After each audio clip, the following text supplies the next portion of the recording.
I want to talk about Benson Boone, Addison Rae, performance and authenticity.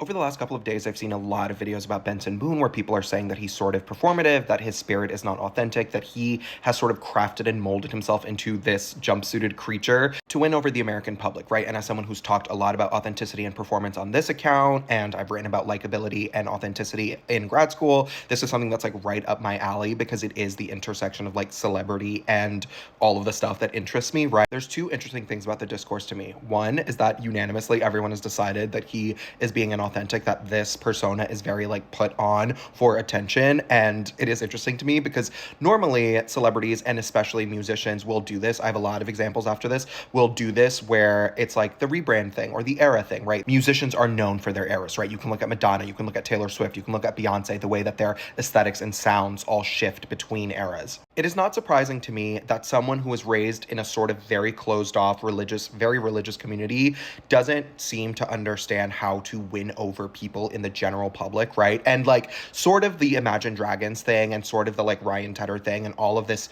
very specific like JCPenney music or like Kohl's music or whatever you want to call it. Like there are people, Old Navy music, there are people who like that, but many people are like, this sounds like it was made in a lab, right? And it's like, if you don't understand what makes the average person tick, if you don't understand the heart and soul of like the average American, your music is going to sound like coworker music or like JCPenney music because we don't care about that.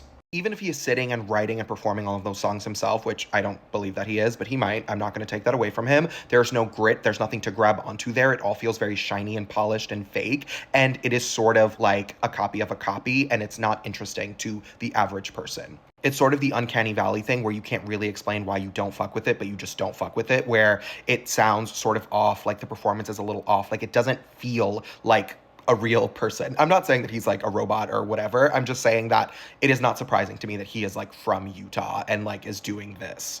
The second thing that I have to say is that if you want it too bad, people can see it and smell it and it repels them, right? I always say I'm from New York. I can always tell when people want it too bad, it like makes me disgusted. Bradley Cooper, when he was campaigning hard for that Oscar the last time, it like turned everyone in Hollywood off and everybody was like, you need to get a grip, like you want it too bad. And third thing, and then I'll move on to Addison Rae, that's about Paul Mescal. It's interesting that it's usually male celebrities who do this and say this. He posted a TikTok being like, I don't get why no one likes me. And it's like, you cannot single-handedly pursue fame and decide that you want to be the most famous person in the world and not receive any criticism or be able to internalize any criticism, right? I always say this on my account. Being famous is a Faustian bargain. You are trading your privacy and your like ability to take in criticism for money and riches and fame, which is what you wanted, right? You do not get this famous without wanting it and without trying very hard. And we can see he is trying very, very, very hard. He wants this very badly.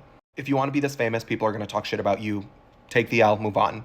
There was a very famous sociologist in the 50s who believed that all of us are always performing, right? And like, obviously I'm on social media, so like this is sort of a performance, but like Addison Rae is interesting to me because she came up through social media and is now rebranding in this very intense way. And this video is getting long, so I'll talk faster. Basically, the Addison Rae thing is interesting where we can see the seams, right? And it depends on how comfortable you are with the seams showing. With Anne Hathaway, when she won her Oscar, people were like, I hate her, like, she wants it too bad. And like, we can see the performance when she was doing the like, oh, like that whole thing, it turned people off in a very intense way. And people understand that you're performing, but they don't want to see the seams. It has to feel effortless, right? When Jennifer Lawrence was doing the like, oh, I'm the coolest girl in the world thing, it was cool until it wasn't.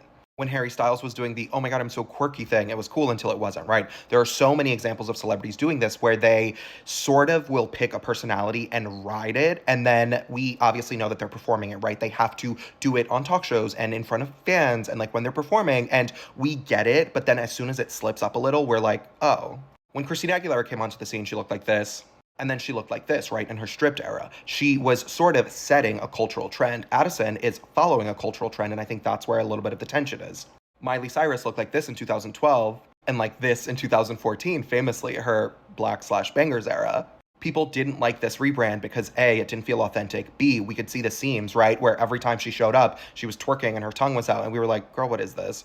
It didn't feel real. It felt like a performance, and we could see how hard she wanted it and how hard she was trying, and it turned us off in 3 separate ways. The performances that work the best are the ones that are closest to life because they are you, right? You don't have to like do them as much, or they're not like a whole new personality that you put on. Think about the way that people feel about Anne Hathaway and Jennifer Lawrence now. People like them a lot more now, right? Bradley Cooper, we will wait until people like you again. Harry Styles, no comment. And he is very talented, but he's not going to be the most famous man in the world just because he is trying really hard and wants it really bad. Because like I said at the beginning of the video, it will continue to repel people. And the more that he tries at this, the less that people will like him, unfortunately.